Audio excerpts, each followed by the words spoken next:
UP scholarship 2025-26 को लेकर के अब तक की सबसे बड़ी अपडेट जारी हुई है। यहाँ पे आपको दिख रहा होगा, सबसे पहले डेट देख लीजिए, 16/2/2026। 16/2/2026 की ये कहिए कि ऑफिशियल डेटा है, सस्पेक्टेड लिस्ट का डेटा है। यहाँ पे मैं आपको ये बता दूं कि अगर अभी फिलहाल में आप स्टेटस चेक करने जा रहे होंगे, हो सकता है कि अगर आप लेट से इस वीडियो को देख रहे होंगे तो आपका स्टेटस वगैरह अपडेट हो गया होगा, उसमें एरर की समस्या आ गई होगी, enrolment number, roll number mismatch की समस्या हो या फिर जो भी समस्या हो, ठीक है। ये आपकी लेटेस्ट ऑफिशियल सस्पेक्ट लिस्ट जारी हुई है।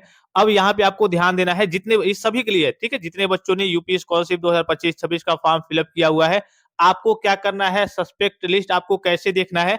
और मैं आपको बता दूं कि जो भी डेटा मेरे पास आए हैं, इसमें वो भी सारे बच्चे हैं जिनका फॉर्म पहले से सही था। कॉलेज से क्या हुआ था, वेरीफाई होकर के कॉलेज से फॉरवर्ड हो गया था और आगे का वेरिफिकेशन होने वाला था। सभी बच्चों का फिर से सस्पेक्ट लिस्ट में नाम आया है। पिछली बार भी इस प्रकार की समस्या वगैरह देखने को मिली थी, तो आपको क्या करना था, आपको कॉलेज कॉलेज में जाकर के डॉक्यूमेंट्स वगैरह सबमिट करना था। तो यहाँ पे देख लीजिए, सबसे पहले समझ लीजिए कि कल के डेट में, यानी कि 16 फरवरी 2026 के डेट में आपका जो ऑफिशियल, अभी स्टेटस को अपडेट नहीं किया गया है, वो भी आपका अपडेट हो जाएगा जल्दी।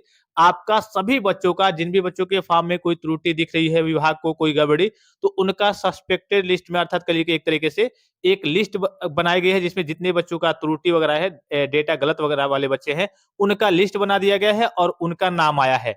अब ये नाम आपको देखना कैसे है? अब हो सकता है कि आपके कॉलेज वाले आपको निर्देशित करें, बता दे, आपका जो भी कॉलेज होगा, जो भी यूनिवर्सिटी होगा, वो अलग की बात है, ठीक है। ये आपको मिलता कहाँ से है? तो आप जब भी फॉर्म फिलअप करने जाते हैं, अपना लॉगिन करते हैं स्टूडेंट लॉगिन से, उसी प्रकार से एक इंस्टीट्यूट लॉगिन होता है, ठीक है। क्योंकि आप जैसे फॉर्म कॉलेज में सबमिट करते हैं, तो इंस्टीट्यूट से भी आपके वेरिफिकेशन का काम होता है। तो ये सारे सस्पेक्टेड लिस्ट के यहाँ पे आपको दिख रहा होगा, मैं आपको दिखा दूं, सारे सस्पेक्ट लिस्ट वाले जो डेटा है, वो आपके इंस्टीट्यूट लॉगिन पे क्या कर दिए गए हैं, भेज दिए गए हैं। यहाँ पे आपको दिख रहा होगा।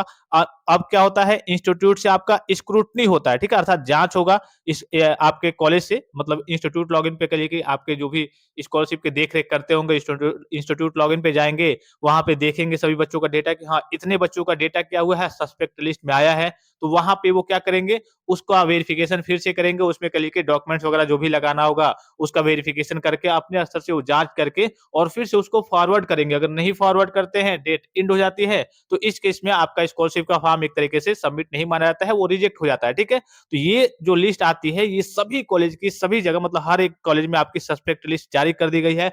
अब आपके कॉलेज वाले आपको बताते हैं, नहीं बताते हैं, क्योंकि सब कॉलेज वाले, हर एक यूनिवर्सिटी वाले बताते नहीं है, लापरवाह होते हैं। उनसे जितना हो सकता है, जो जान पहचान के बच्चे होते हैं, उनका क्लिक वो ओपन करके और एक तरीके से वेरिफिकेशन करके फॉरवर्ड कर देते हैं, क्योंकि इसके लिए ज्यादा समय मिलता नहीं है, उनको मेहनत करनी पड़ती है, लगातार काम करना पड़ता है, समय भी काफी कम रहता है। तो जो जान पहचान के बच्चे होते हैं, उनका काम कर देते हैं, जिनसे उनको क्लिक परिचय नहीं होता है, उनका काम वो नहीं करते हैं। तो एक बार सभी बच्चों को अपने कॉलेज में कंटेक्ट करके, जो अच्छे कॉलेज वाले होंगे, अच्छे यूनिवर्सिटी वाले होंगे, वो लिस्ट आपको करिए कि आपके व्हाट्सएप ग्रुप में या फिर जो भी आपका करिए कि सूचना पट होगा, उस पे चिपका देते हैं कि हाँ, इतने बच्चों का सस्पेक्ट लिस्ट में क्या हुआ है, नाम आया है। ये बच्चे क्या करेंगे, अगर रोल नंबर मिसमैच की समस्या है, तो हाई स्कूल का मार्कशीट वगैरह लगाएंगे, जो भी इसमें मिसमैच की समस्या होगी, वो डॉक्यूमेंट्स आपको कॉलेज में सबमिट करना होता है। कॉलेज वाले उसका फिर से वेरिफिकेशन करेंगे, उसको ऑनलाइन तरीके से फॉरवर्ड करेंगे, फिर उसके बाद से आपका आगे चल के वेरिफिकेशन होगा, ठीक है। ये सभी कॉलेज में सभी बच्चों की सस्पेक्ट लिस्ट जारी कर दी गई है। आप कॉलेज में कंटेक्ट करके आप अपना सस्पेक्ट लिस्ट क्या कर लेंगे, देख लेंगे। अगर उसमें आपका नाम आया होगा, तो कॉलेज वाले आपको निर्देशित करेंगे कि हाँ, आपको ये डॉक्यूमेंट्स क्या करना है भाई, सबमिट करना है। तो वो डॉक्यूमेंट्स क्या करेंगे, आप कॉलेज में सबमिट करेंगे और उसके बाद से आपका वेरिफिकेशन वगैरह वहां से कॉलेज लेवल से हो जाएगा। जैसे कि आपको इंटरफेस पे दिख रहा होगा, रीजन में यहाँ पे अगर आप देखेंगे, तो रीजन में क्या क्या दिखा रहा है, यहाँ पे देखिए रीजन में दिखा रहा है क्या क्या रीजन में है कि enrolment number, roll number, marks not match with university uploaded data, यानी कि जो भी आपका इनरोलमेंट नंबर हो गया, रोल नंबर हो गया या फिर मार्क्स हो गया, वो मैच नहीं कर रहा है, यूनिवर्सिटी के अपलोडेड डेटा से मैच नहीं कर रहा है, ठीक है। तो कई सारे बच्चों में ये दिखा रहा है। कुछ बच्चों में यहाँ देखिए अटेंडेंस लेस देन, अगर आपका अटेंडेंस का लिए कि कॉलेज से फिलअप किया गया है अच्छा खासा, मतलब 75 या फिर उससे ऊपर, तब इसका फिर से जैसे आप कहिए कि कॉलेज वाले इसको वेरीफाई करेंगे, फिर से भेज देंगे, तो सही हो जाएगा।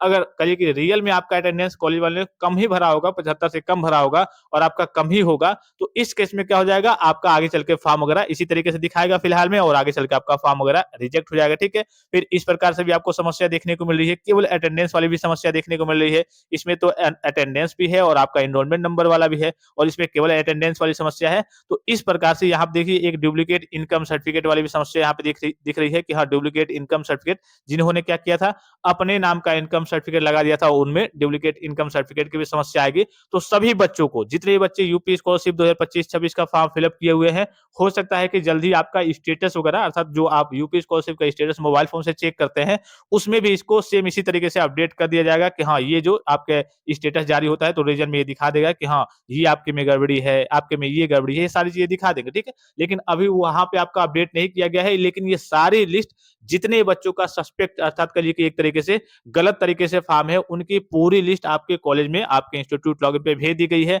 आप इंस्टीट्यूट वाले उस पे देखेंगे, उसका फिर से वेरिफिकेशन वगैरह करेंगे और फिर से फॉरवर्ड करेंगे। तो सभी बच्चे इसके लिए एक बार क्या कर लेंगे, कॉलेज में कांटेक्ट कर लेंगे। अगर आप कॉलेज में कांटेक्ट नहीं करते हैं, डॉक्यूमेंट्स वगैरह जो मांगते हैं आप नहीं देते हैं, तो इस केस में डायरेक्टली आपका फॉर्म एक तरीके से रिजेक्ट माना जाएगा, क्योंकि वो फॉरवर्ड करेंगे नहीं, जब तक डॉक्यूमेंट से सबमिट होगा नहीं, वो फॉरवर्ड करेंगे नहीं, तो आपका फॉर्म रिजेक्ट माना जाएगा और जब रिजेक्ट माना जाएगा तो आपका स्कॉलरशिप का लाभ आपको प्राप्त नहीं हो पाएगा। फिर से एक बार रिपीट करके बता दूं, ये सभी बच्चों के लिए है, जिन भी बच्चों का फॉर्म सही था, पहले कॉलेज से वेरीफाई होकर के फॉरवर्ड हो गया था, उन भी बच्चों में जितनी भी लिस्ट मेरे पास आई है, उन सभी बच्चों का भी नाम आया है जिनका पहले से कॉलेज से वेरीफाई होकर के फॉरवर्ड हो गया था। कुछ बच्चों का वेरीफाई होकर के फॉरवर्ड तो हो गया था, लेकिन आगे अभी कुछ स्टेटस वगैरह अपडेट नहीं हुआ था, तो उन सभी बच्चों का, कई सारे बच्चों का सस्पेक्ट लिस्ट में नाम आया है। मेरे पास बहुत सारी लिस्ट है, अब सबको दिखाना यहाँ पे कुछ पर्सनल बच्चों के रोल नंबर वगैरह, अर्थात रजिस्ट्रेशन नंबर वगैरह होते हैं, नाम होते हैं, डिटेल्स वगैरह दिखाना सही नहीं रहेगा। लेकिन हर एक कॉलेज, हर एक यूनिवर्सिटी के द्वारा आपकी सस्पेक्ट लिस्ट जारी कर दी गई है। सभी बच्चे इसके लिए अपने सूचना पट पे भी देख लेंगे। हो सकता है कि आज वहाँ पे आपको सूचना में बता दिया जाएगा कि हाँ, ये समस्या आ रही है, क्योंकि कल ही रात को ये जारी हुआ है, तो आज आपको बता दिया जाएगा और आपको क्या काम करना है वो भी आपके कॉलेज यूनिवर्सिटी से आपको अपडेट मिल जाएगा कि हाँ, ये डॉक्यूमेंट्स ले जाकर के आपको इस दिन तक कॉलेज में सबमिट करना है, नहीं तो आपका फॉर्म वगैरह वेरीफाई नहीं हो पाएगा। जब वेरीफाई नहीं होगा तो आपको स्कॉलरशिप का लाभ वगैरह प्राप्त नहीं हो पाएगा। तो आई होप कि वीडियो आपको काफी ज्यादा हेल्पफुल और इन्फॉर्मेटिव लगा होगा। अब जैसे ही आप डॉक्यूमेंट्स को सबमिट करेंगे, फिर से आपका कॉलेज लेवल से आपका फॉर्म फिर से फॉरवर्ड कर दिया जाएगा ऑनलाइन तरीके से। उसके बाद से आपके स्टेटस के वेरिफिकेशन का काम चलेगा, फाइनल वेरिफिकेशन का काम चलेगा और इसकी जो डेट है, फाइनल वेरिफिकेशन कब से होगा, लगभग इस महीने के, अर्थात कह 28 के आसपास आपकी डेट है, 27 या फिर 28, उस दिन से आपका फाइनल स्टेटस का वेरिफिकेशन स्टार्ट हो जाएगा और उसके बाद से आपके स्टेटस में देखने को मिल जाएगा कि हाँ, फुल्ली तरीके से आपका form verified recommended by district scholarship committee हुआ या फिर नहीं। तो वो आपका इस महीने के लास्ट से उसका वेरिफिकेशन वगैरह स्टार्ट हो जाएगा। तो आई होप कि वीडियो आपको काफी ज्यादा हेल्पफुल और इन्फॉर्मेटिव लगा होगा। और किसी प्रकार का संदेह हो, कोई भी जानकारी चाहिए, कोई भी चीज आप पूछना चाहते हैं, तो आप कमेंट बॉक्स में कमेंट करके पूछ सकते हैं। फिलहाल इस वीडियो में इतना ही, इजाजत दीजिए। धन्यवाद, थैंक्स फॉर वॉचिंग। मिलते हैं नेक्स्ट वीडियो में।